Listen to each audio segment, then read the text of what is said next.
ಒಂದು ಕಡೆ ಕಾವೇರಿ ಹೋರಾಟ ತೀವ್ರ ಸ್ವರೂಪ ಪಡ್ಕೊಂಡಿದ್ರೆ ಇನ್ನೊಂದು ಕಡೆ ಬಿಡದಿ ಟೌನ್ಶಿಪ್ ಜಟಾಪಟಿ ತಣ್ಣಗಾಗುವ ಯಾವುದೇ ಲಕ್ಷಣಗಳು ಕಾಣಿಸ್ತಾ ಇಲ್ಲ.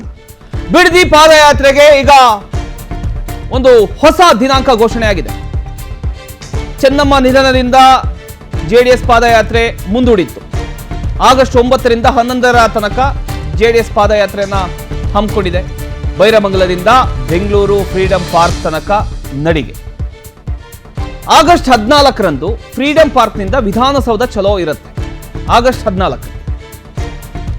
ಸೊ ಎಲ್ಲ ಒಂದ್ ಕಡೆ ಈಗ ಕಾವೇರಿ ಹೋರಾಟ ಒಂದ್ ಕಡೆ ಭುಗಿಲು ಹೇಳ್ತಾ ಇದೆ. ಇನ್ನೊಂದ್ ಕಡೆ ಬಿಡದಿ ಟೌನ್ಶಿಪ್ ವಿಚಾರಕ್ಕೆ ಸಂಬಂಧಪಟ್ಟ ಹಾಗೆ ಚೆನ್ನಮ್ಮನವರ ಒಂದು ಅಗಲಿಕೆಯಿಂದ ಸ್ವಲ್ಪ ಹೋಲ್ಡ್ ಆಗಿತ್ತು. ಈಗ ಮತ್ತೆ ಪಾದಯಾತ್ರೆ ಮಾಡೋದ್ರ ಮೂಲಕ ಬಿಡದಿ ಟೌನ್ಶಿಪ್ ಜಟಾಪಟಿ ಮತ್ತೆ ಮುಂದಕ್ಕೆ ಹೋಗ್ತಾ ಇದೆ.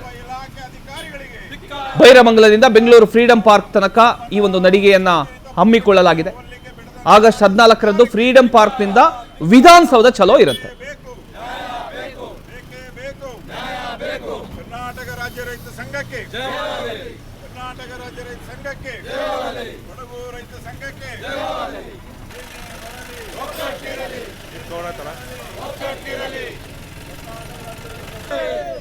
ರೈತಪರ ಹೋರಾಟಕ್ಕೆ, ರೈತಪರ ಹೋರಾಟಕ್ಕೆ ನಮ್ಮನ್ನು ಇಲ್ಲಿ ತಡೆದು ಹಾಕಿರುವ ಇಲಾಖೆ ಅಧಿಕಾರಿಗಳಿಗೆ.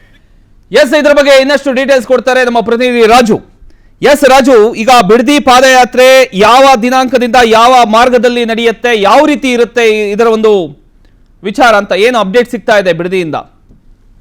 ಏನು ಬಿಡದಿ ಟೌನ್ಶಿಪ್ ವಿಚಾರದಲ್ಲಿ ಮೊದಲಿಂದನೂ ಕೂಡ ಸಾಕಷ್ಟು ಜಟಾಪಟಿ ನಡೀತಾ ಇರುವಂತದ್ದು. ಆ ಹಿನ್ನೆಲೆಯಲ್ಲಿ ಜೆಡಿಎಸ್ ಕೂಡ ಒಂದು ದಿನಾಂಕವನ್ನ ಘೋಷಣೆ ಮಾಡಿತ್ತು. ಅಂದ್ರೆ ಪಾದಯಾತ್ರೆಯನ್ನ ಮಾಡುವ ಮೂಲಕ ಈ ಒಂದು ಹೋರಾಟವನ್ನ ಮತ್ತಷ್ಟು ಸರ್ಕಾರಕ್ಕೆ ಒತ್ತಡ ತಂದು ಒಂದು ಇಕ್ಕಟ್ಟಿನ ಪರಿಸ್ಥಿತಿಯಲ್ಲಿ ಸಿಲುಕಿಸುವಂತ ಎಲ್ಲಾ ಪ್ರಯತ್ನಗಳು ಕೂಡ ಆಗಿತ್ತು. ಅಂದ್ರೆ ಜೆಡಿಎಸ್ ಇದೇ ತಿಂಗಳು ಒಂದು 29ರಿಂದ 31ರವರೆಗೂ ಕೂಡ ಪಾದಯಾತ್ರೆ ಮಾಡಬೇಕು ಅನ್ನೋ ಒಂದು ಘೋಷಣೆಯನ್ನ ಬಿಜೆಪಿ ಹಾಗೂ ಜೆಡಿಎಸ್ ಎರಡೂ ಕೂಡ ಒಂದು ಹೊಂದಾಣಿಕೆಯಲ್ಲಿ ಒಂದು ಪಾದಯಾತ್ರೆ ಮಾಡಬೇಕು ಅನ್ನೋ ಒಂದು ನಿಟ್ಟಿನಲ್ಲಿ ಘೋಷಣೆ ಮಾಡಿದ್ರು. ಆದ್ರೆ ನಿಖಿಲ್ ಕುಮಾರಸ್ವಾಮಿ ಅವರು ಸ್ವತಂತ್ರ ಒಂದು ಘೋಷಣೆ ಮಾಡಿದ್ರು. ಅಂದ್ರೆ 29ರಿಂದ 31ನೇ ತಾರೀಕುವರೆಗೂ ಪಾದಯಾತ್ರೆ ಮಾಡ್ತೀವಿ. ಅಂದ್ರೆ ಬೈರಮಂಗಲದಿಂದ ಏನು ಬಿಡದಿಯಿಂದ ಮೈಸೂರು ಬೆಂಗಳೂರು ಹೈವೇ ಮೂಲಕ ವಿಧಾನಸೌಧ ಗಂಟನೂ ಕೂಡ ಪಾದಯಾತ್ರೆ ಮಾಡಬೇಕು ಅನ್ನೋ ಒಂದು ನಿಟ್ಟಿನಲ್ಲಿ ಒಂದು ಘೋಷಣೆ ಮಾಡಿದ್ರು. ಆದ್ರೆ ಅಕಾಲಿಕವಾಗಿ ಏನು ಚೆನ್ನಮ್ಮನವರ ಒಂದು ಅಸ್ತಂಗತದಿಂದ ಈ ಒಂದು ಪಾದಯಾತ್ರೆ ಹೋರಾಟ ಮುಂದೂಡಲಾಗಿತ್ತು. ಸದ್ಯ ಇದೀಗ ಮತ್ತಷ್ಟು ಈ ಒಂದು ವಿಚಾರವನ್ನ ಚಿಗುರುವಂತ ಹಿನ್ನೆಲೆಯಲ್ಲಿ ಈಗಾಗಲೇ ಜೆಡಿಎಸ್ ಮತ್ತೆ ಈಗ 9ನೇ ತಾರೀಕಿಂದ ಒಂದು ಪಾದಯಾತ್ರೆಯನ್ನು ಹಮ್ಮಿಕೊಂಡಿರುವಂತದ್ದು. ಸರ್ಕಾರಕ್ಕೆ ಇದೇ